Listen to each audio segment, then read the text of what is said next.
Hello, I'm Matt Galloway, and this is the Current Podcast. 3 years ago, Indigenous leaders in Kamloops, Cowessess, and other First Nations revealed disturbing news. Hundreds of unmarked graves on the sites of former residential schools. The government appointed an independent interlocutor. Kimberly Murray's mandate was to engage with communities and make recommendations to ensure that these burial sites are treated with honor, respect, and dignity. And yesterday she delivered her highly anticipated report in an event that began with a ceremony and was attended by survivors. These children did not just vanish. They were not disappeared by accident. The forced removal and transfer of Indigenous children was Canadian law and Canadian policy. Those in charge of these institutions knew that the children's chances of surviving were low. Kimberly Murray joins me now from Ottawa. Good morning. Good morning. You know, the work you've been doing is really engaging with some pretty painful history. And you say in your report that the greatest and most important obligation that we all have is to the survivors. What do you mean by that? Oh, absolutely. The survivors are living witnesses, and they're the ones that lived through these atrocities. They're the ones that saw the harms that were inflicted on the other children that never survived. And they're aging, and we're losing them every day. So it's so important that we need to support them as they come forward and share more of these truths so that they can educate Canadians and correct the historical record and ensure that this never happens again in this country. And you spoke with so many survivors and families who lost loved ones. What did they hope would come out of this process? Well, first of all, I mean, their number one hope was to find their missing loved one. And, we had some success over the last 2 years in supporting families and finding where their child was buried. But many are still searching and still trying to find where their loved one is. Kimberly, you report that many children described as missing were in fact disappeared by the state, and that the government is still actively disappearing them by concealing their fate still. That's a very blunt analysis. How do you want to see that change? Well, first of all, it's a legal analysis, and that's the law, the international law of enforced disappearance. And to change it, we need Canada to step up and change its laws that are blocking access to the archives. We need the government to give full access to the records that will help communities and families find where their loved one's missing. I've been saying this for 2 years. The churches in Canada know that the children died in these institutions. The churches in Canada know that they buried them on the grounds of Indian residential schools. Yet they're not helping the communities find those burial grounds, and they're blocking access to very important information that they're holding on to. From your study and research over these years, what don't we know about what happened to these children? Well, we don't know their causes of death. This is very troubling because when we look at some of the records that we have seen and some of the death certificates, they're signed by the Indian agent. The cause of death is identified by the Indian agent. We don't know for what happened to these children, what caused their deaths. We don't know. What we do know is that there were medical experiments that were being done on the children. So how can we have any trust in these records that exist that say the children died of TB? And even if they died of these diseases, Canada knew they were dying of these diseases, and they created the conditions for these children to die in these conditions. And so there has to be some accountability for that as well. In your report, you rephrase, the typical recommendations and call them obligations, which is a very interesting way to put it. And one of them is you've called for a commission of investigations into the enforced disappearance of Indigenous children and for it to have a 20-year mandate and funding. So what could this commission do that others like the Truth and Reconciliation Commission or your own report have not done? Well, importantly, it could have powers, and it needs to have powers. Neither my office or the Truth and Reconciliation Commission were granted powers. We had no powers to compel the production of records. We had no powers to go onto sites, and we had no powers to compel testimony. It's really imperative that any kind of commission of investigation into disappeared people have those type of powers so that we can get to the bottom, we can get to the truth. And what's the significance of a 20-year mandate? Well, this work is very complex. It takes a long time to do the research. It takes a long time to do the ground searches. And importantly, we know that it's more than the Indian residential schools recognized under the Indian Residential School Settlement Agreement. We know that kids were transferred between Indian residential schools and to other institutions, Indian hospitals, TB sanatorium, reformatories, homes for unwed mothers, places for disabled children. And we know that the children died in these other institutions, and they're buried in graves all across the country. Some are in marked graves, some are in mass graves, unmarked mass graves in cemeteries. The families do not know where their children are. So this is going to take a lot of time when we start looking at all the missing and disappeared children.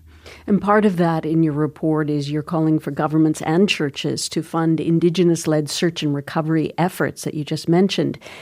The federal government has put in place the Residential Schools Missing Children Community Support Fund, and as of March, they've committed, I think, about $200 million to these projects. So what else is needed? And it's important to understand that fund, an important fund, only includes certain sites. And as I said, there's all these other sites that need to be investigated. And so we can't have these, limitations and barriers. We have to follow the truth wherever it leads us. If a child was taken to a residential school and then transferred to a TB sanatorium, the funding should not stop because you want to continue to search where that child died and find where they're buried. And that's the problem that we have with the funding. And the other thing that I've been saying this as well. We can't treat the search for missing and disappeared children as a program, as a government program. This is a international legal obligation on the state to support the finding of truth. It's part of a reparations package that needs to go for Indigenous communities to be able to heal and to find the truth and to find where the children are buried. Kimberly, do you think that there is the political will to make these types of things happen and to spend the money that it would take to do so? I think that the government, I feel that the government wants to be seen as doing something, but is limiting what they should be doing. Appointing me as the special interlocutor is a good example. They came out immediately after Kamloops made their announcement saying they would appoint me, not me, but they would create a special interlocutor. But then they limited my powers. And many people in the community were concerned about the appointment because they thought, well, they're just pretending to be doing something. And they're not taking all the necessary steps that they need to take. And it's part of the sort of piecemeal ad hoc approach that Canada has taken over the years in responding to the harms that have been perpetrated against Indigenous people. We need a more holistic approach for reparations than what we have right now in the country. You've mentioned the legal basis of which you write, and you've also called for amendments to the criminal code that would make it an offense to deny or minimize the effects of residential schools. What are you saying there, and why is that necessary? Well, we have to criminalize the incitement of hate against Indigenous people, and we're seeing a rise in the country of denialism in relation to the Indian residential schools and the harms of the system, and the denialism towards the missing and disappeared children. It's very violent, and our laws don't protect hate, and we need to make it very clear in the criminal code that this is not acceptable behavior to victimize Indigenous people in this way. Just staying with the legal aspects of your 4-volume report, I think you called for an acknowledgement from the government that forcing Indigenous children into residential schools was a crime against humanity that should be adjudicated by the International Criminal Court. This has been tested. It's been rejected by that court once already because of jurisdiction. Why do you believe that it could meet that bar now? Well, what's important to understand about enforced disappearances, the crime of enforced disappearance, is that it's an ongoing crime. That means it's a crime. It doesn't matter when the child or the person was disappeared, if we still don't know the fate and whereabouts of the person that was disappeared, if the state is concealing the fact and of where the child is buried. And so I say that Canada committed the offense of enforced disappearance yesterday, it's committing it today, and it's going to be committing it tomorrow, because it's not, it's still concealing the fate of the children. It knows. The government knows that these children died in these institutions, and the government knows that there were burial grounds, and they have the records, and they need to produce those records to communities, as well as the churches. The churches were the agents of the state. And so the concealing of the fate makes it an ongoing crime. And I think that the International Criminal Court should be investigating the disappearances of the children in Canada. And I also think that the Working Group Against Enforced Disappearances needs to come visit Canada. They've never been to this country, and it's time that we get that committee to come here and look at the situation of the disappearances. And from the survivors you've spoken with, how would these kinds of legal measures help with reconciliation? It will help with accountability. We can't have reconciliation if there's no accountability. Very few perpetrators have been charged and convicted of offenses in relation to Indian residential schools while they were operating and after they closed. Canada has taken many steps to ensure that there is no accountability and no avenue for survivors and Indigenous people to pursue in the international forum by failing to sign many conventions. Yesterday, Justice Minister Arif Virani received a copy of the report in person from you. We asked for him on the program today. His office told us he won't be doing interviews until they have had time to absorb this report. He did express gratitude for your work and committed to, quote, continue the government's efforts towards reconciliation. What do you want from the Justice Minister and the federal government in the days and weeks ahead? Well, I'd like to see a commitment to implement all of the 42 obligations that are identified in the report. And I would like the Minister of Justice to realize that we need accountability. He speaks about reconciliation and healing, but he doesn't talk about accountability. And that's what survivors and Indigenous people want. They want to see some accountability for the harms that were perpetrated against their children.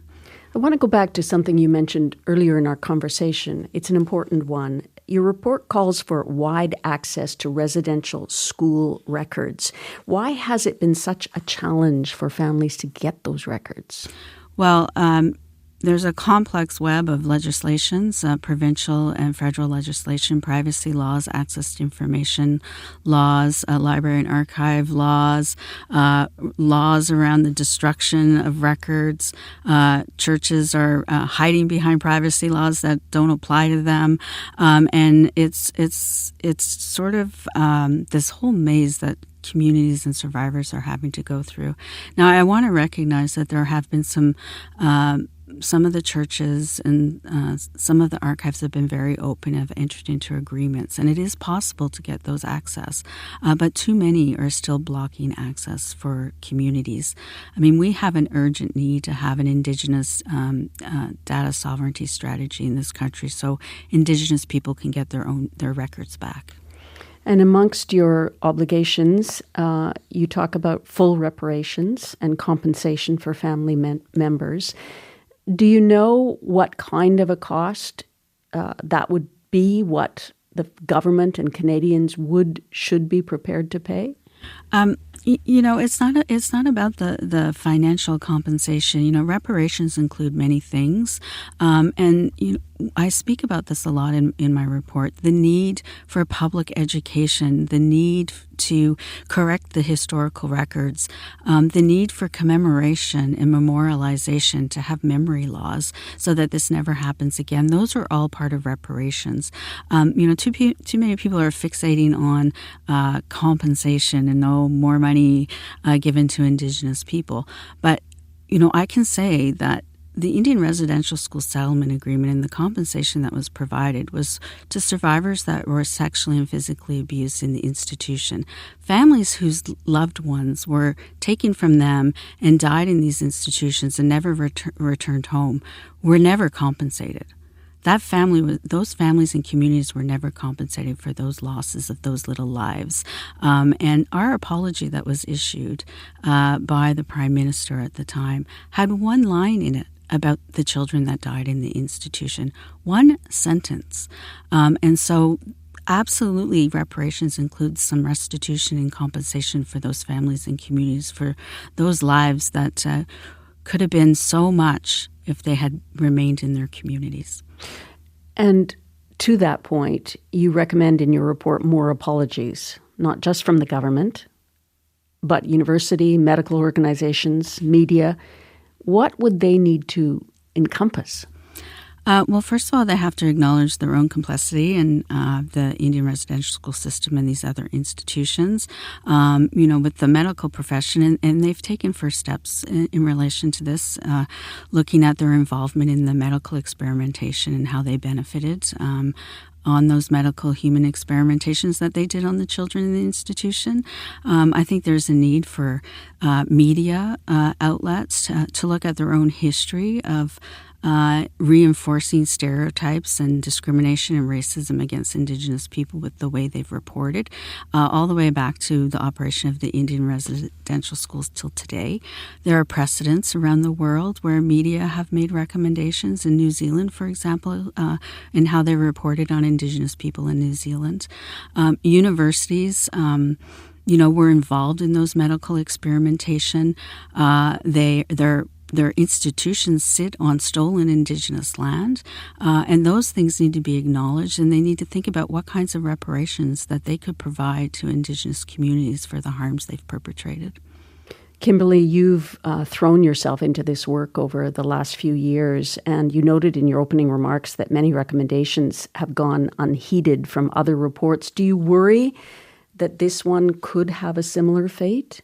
Absolutely worry about that. And that's why I made a point of ensuring that I identify the legal obligations.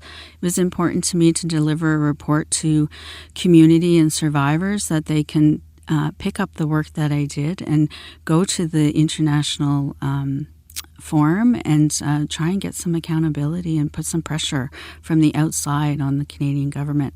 But I also, encourage all Canadians to become upstanders to reconciliation. Read the report, make a determination for yourself by looking at the evidence that's in the report, and support communities in trying to put pressure on the government to implement these and live up to their obligations that they have. We have just a minute left. What will stay with you most from what you've learned? Most importantly, I'll always carry with me the families that I helped and stood next to when they found their missing loved one and did those ceremonies on the sites.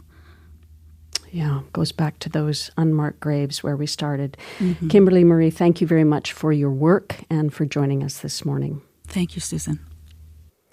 Kimberly Murray is the independent special interlocutor for the missing children and unmarked graves and burial sites associated with Indian residential schools. She delivered her report yesterday. If you are a residential school survivor or an intergenerational survivor and need help, you can call the Residential School Survivor Support Line at 1-866-925-4419.